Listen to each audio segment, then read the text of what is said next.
We've investigated what a graph of y equals x squared looks like. We've also looked at how we can translate and stretch graphs like this around and deduced that all quadratic graphs have effectively the same shape. How should we go around sketching a quadratic graph if we are just given an equation to work from? There are several steps we can go through to sketch a parabola, a quadratic graph. Firstly, we can find the point of intersection of the parabola with the y-axis. We can find the point or points of intersection of the parabola with the x-axis, if there are any. We can find the coordinates of the vertex, which is the minimum or maximum point of the parabola, and we can find the equation of the line of symmetry of the parabola. All of these points will be best illustrated by looking at some examples. Suppose we are asked to sketch the graph of y equals x squared, subtract 2x, subtract 8. If we need to find the point where this parabola intersects the y-axis, that is the point where x is 0. So in this case, if we put x equal to 0, we will get a y value of 0 squared, subtract 2 times 0, subtract 8, which is negative 8. So therefore, the point of intersection with the y-axis is 0, negative 8. We have the first point that our parabola is going to pass through. Now for the intersections with the x-axis. When we intersect the x-axis, then we have a y value of 0, which therefore means that x squared subtract 2x subtract 8 is 0. We have a quadratic equation to solve, and we have various methods for doing that. We can factorize, we can complete the square, we can use the quadratic formula. If it is possible to factorize, it's usually best to do it that way. It's usually quickest. We can, remember, check if this is going to factorize by looking at its discriminant. B squared, b is negative 2 squared, subtract 4 times a, which is 1, times c, which is negative 8. So we have 4 plus 32, which is 36, which is a square number because it's 6 squared. So it will be possible to factorize this quadratic. We've got to have an x at the beginning of both brackets. We need two numbers which will multiply to negative 8 and add to negative 2. It's going to be negative 4 plus 2. So therefore, x is either 4 or x is negative 2, and we have two more points of intersection, 4, 0, and negative 2, 0. Let's plot those points. Next we should find the coordinates of the vertex, the minimum or maximum point of the quadratic. Since this quadratic has a positive coefficient of x squared, we know it is going to have the smiley shape, so we will have a minimum point. How can we find that minimum point? Well, using the fact that all quadratics have a vertical line of symmetry, this minimum point must have an x-coordinate exactly halfway between the x-coordinates of the points of intersection with the x-axis. So when we're investigating the vertex, it must have an x-coordinate which is exactly halfway between 4 and negative 2. In other words, if we find the average of 4 and negative 2, which is 1, that will be the x-coordinate of the vertex. And for its y-coordinate, we just have to plug back in to the original formula. This will be 1 squared, subtract 2 times 1, subtract 8. In other words, 1, subtract 2, subtract 8. We are going to have negative 9. So we will have a vertex at 1, negative 9. Let's plot that point as well. And the axis of symmetry of the parabola obviously passes through the vertex, and therefore the axis of symmetry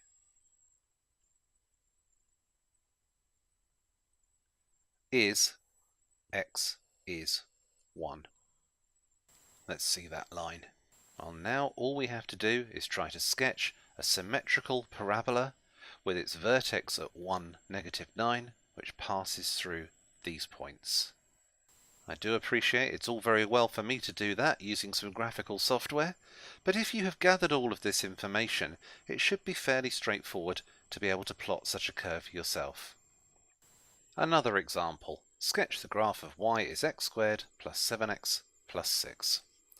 So the steps we did before. Firstly, put x equal to 0. That means we will have a y value of 6. It hardly seems necessary to write out all of the steps involved to deduce that. And therefore, we have an intersection with the y-axis at 0, 6. If we put y equal to 0, that will give us that x squared plus 7x plus 6 is 0. Can we solve that by factorizing? Let's just experiment and see what we can find. Well, the two numbers must multiply to 6 and add to 7. Oh, yes, it's going to be x plus 6, x plus 1.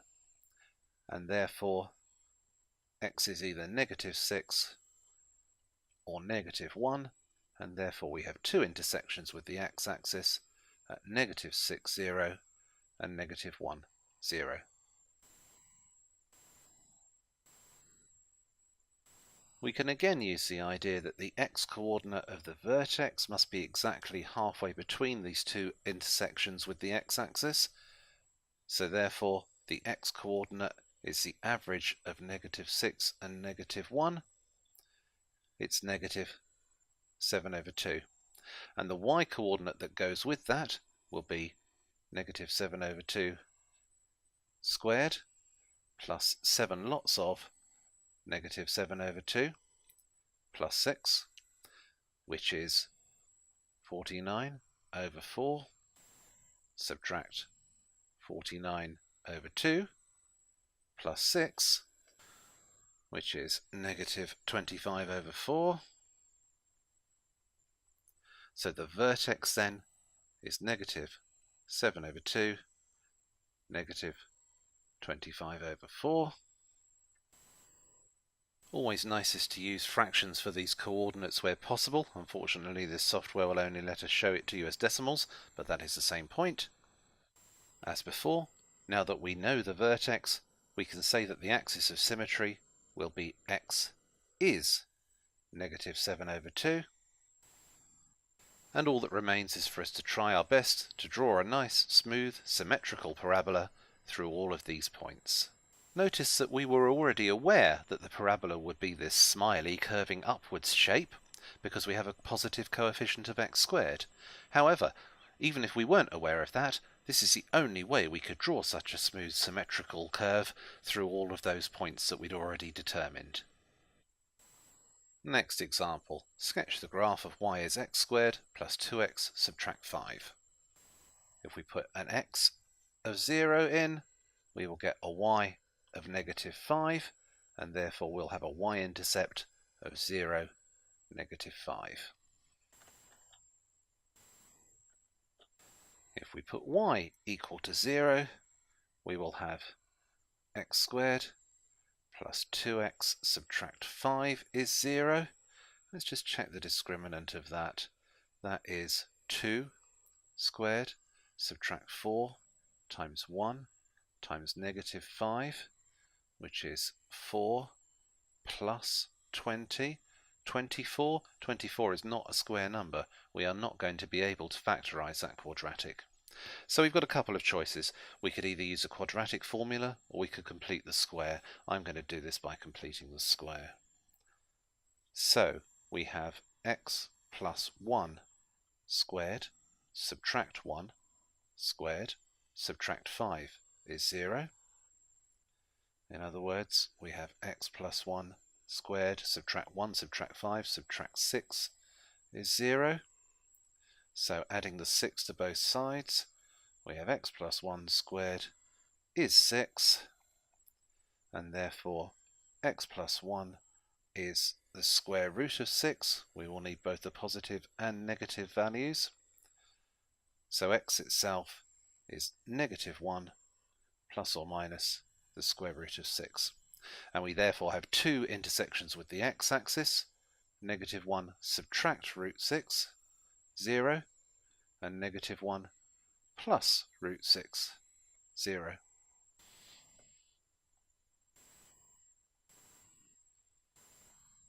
When it comes to finding the vertex, we can again use the fact that the x-coordinate of the vertex is going to be exactly halfway between the two x-intercepts, which in this case makes it very easy to see that that is -1, because to get the two x-intercepts you have -1, which you either add or subtract root 6.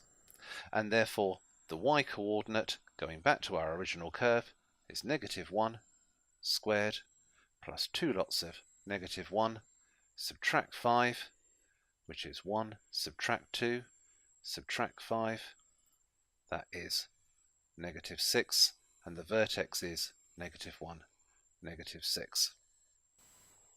The axis of symmetry is clearly x is equal to -1, and we can now draw our smooth parabola through all of these points.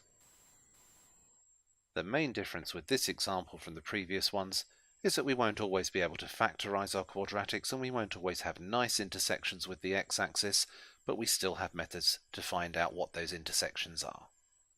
In this example, we're asked to sketch the graph of y as 4x subtract x squared subtract 3. If we put an x of 0 in, we get a y of -3, and therefore our intersection with the y-axis is going to be at 0, -3. If we put y equal to 0, then we will get 4x subtract x squared subtract 3 is 0. I don't really like trying to solve quadratics when I've got a negative coefficient of x squared, so if we multiply everything through by -1 and rearrange slightly, we'll have x squared subtract 4x plus 3 is 0, and that does factorize. We're going to need an x at the start of each bracket. We're going to need two numbers which multiply to 3 and have the same sign. We can see that this is x subtract 1, x subtract 3, and therefore we have an x of 1 or an x of 3, and therefore our intersections with the x-axis are 1, 0 and 3, 0.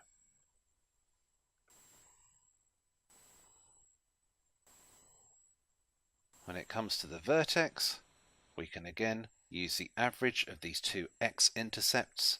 The x-coordinate is going to be halfway between 1 and 3. Not difficult to see that that is 2, and therefore the y-coordinate of the vertex is going to be 4 lots of 2, subtract 2 squared, subtract 3, 8, subtract 4, subtract 3, which is 1, and so the vertex is going to be at 2, 1. Our line of symmetry is therefore x equals 2, and because this is a quadratic with a negative coefficient of x squared, it's going to have a frowny shape. However, once again, there's only really one way that we can draw a smooth symmetrical parabola through all of these points, which must therefore have this shape. In this example, we have to sketch the graph of y as 7x, subtract 6, subtract 3x squared. As usual, we'll start off with an x of 0. That will give us a y of -6. Intersection with the y-axis is 0, -6. If we put y equal to 0, we will get 7x subtract 6 subtract 3x squared is 0. Again, I really don't like trying to solve these with a negative coefficient of x squared, so multiplying through by -1 and slightly rearranging, we'll have 3x squared subtract 7x plus 6 is 0.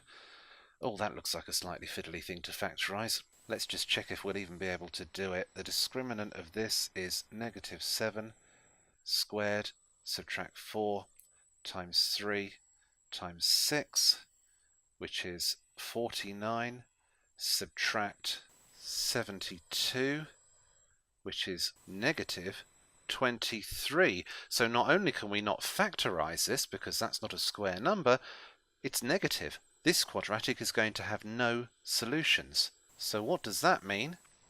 If this has no solutions, that means that there will be no intersections with the x-axis.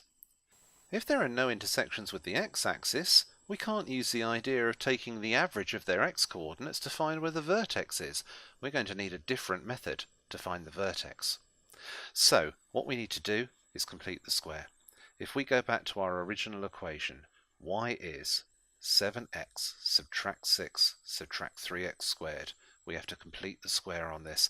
And in just the same way that I don't like trying to solve quadratics with a negative coefficient of x squared, I also don't like trying to complete the square on them with a negative coefficient of x squared. So the best thing we can do is to rewrite this by factorising out a negative 1. This will be the negative of 3x squared subtract 7x plus 6. So now we can complete the square on this and worry about that negative sign once we have finished. So how do we complete the square on an expression like this? Well, it has 3x squareds, and when we've seen things like this before, we've always factorised out that 3 from the first two terms, which will leave us in this case with this. Now we can complete the square on the part in the second bracket. So we'll have 3 lots of x subtract 7 over 6 being half of 7 over 3 squared. We'll have to subtract the square of that negative 7 over 6, and we still have to add 6 when we're done. Let's just tidy up some of the constants.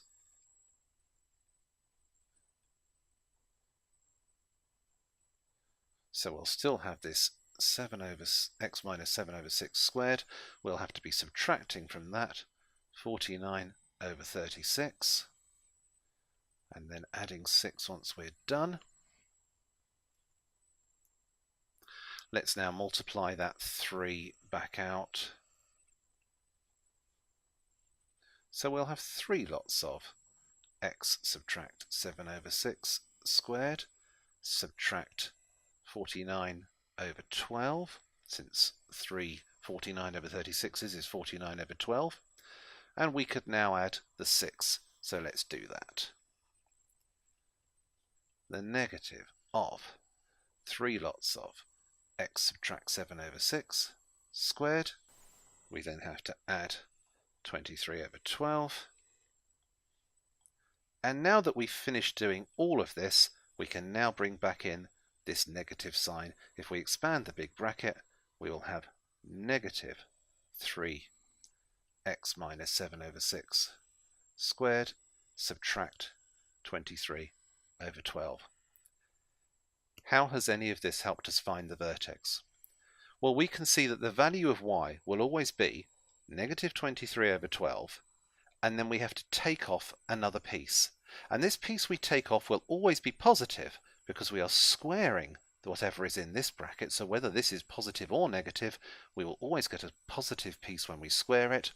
Therefore, the largest possible value of y is going to be negative 23 over 12.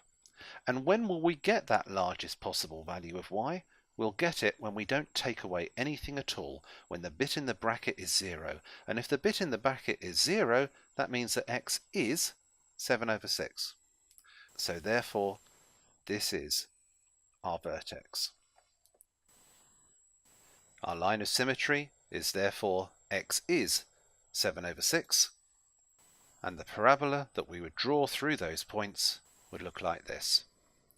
The main point of this example is that even if we do not have x-intercepts, so there is no easy way to tell where the x-coordinate of the vertex is, the vertex can still be found by completing the square.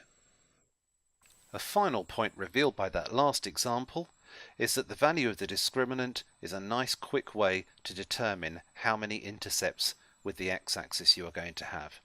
In this case, if we're looking at the quadratic, y is ax squared plus bx plus c, and if a is 1, b is 0, and c is 0, then we just have y equals x squared, which just touches the x-axis at one point. We have one point of intersection, and the discriminant of that quadratic is 0. But if we vary the values of a and b and c, I'm just going to let them here change between -5 and 5, and if we always look at the value of the discriminant, we'll see that it's negative when we have no intersections, positive when we have 2, and 0 when the parabola just touches the x-axis.